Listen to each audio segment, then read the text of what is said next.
प्रधानमंत्री नरेंद्र मोदी है आज भिलाई स्थित भारतीय प्रौद्योगिकी संस्थान IIT के स्थायी परिसर ला राष्ट्र ला समर्पित करी।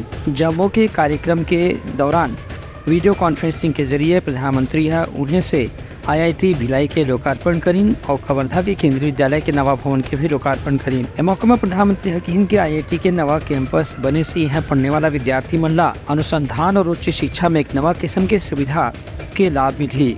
बता दें कि भिलाई IIT ला 400 एकड़ क्षेत्र में विकसित करे जाते, जिसमें अनुसंधान शोध के संग संग उच्च स्तरीय शिक्षा के हर प्रकार के व्यवस्था करे जाही। ये मौका में IIT के बोर्ड ऑफ गवर्नर्स के चेयरमैन के वेंकट रमन और निदेशक प्रोफेसर राजीव प्रकाश घलो मौजूद रही। मुख्यमंत्री विष्णुदेव साय हर कार्यक्रम ला संबोधित करत कीन की छत्तीसगढ़ पर आज एक गौरव के दिन है। कहा कि प्रधानमंत्री नरेंद्र मोदी है जम्मू से ही देश के अलग अलग भाग में 32,000 करोड़ रुपए के 220 विकास परियोजना के लोकार्पण आज करी हैं। एवं छत्तीसगढ़ के शैक्षणिक संस्थान भी शामिल है। मुख्यमंत्री ने उम्मीद जताई कि भिलाई IIT के स्थापित होने से यहाँ उच्च शिक्षा तकनीकी शिक्षा ला एक नवा विकास के दिशा में भी। कार्यक्रम ला दुर्ग के सांसद विजय बघेल घलो संबोधित करीन।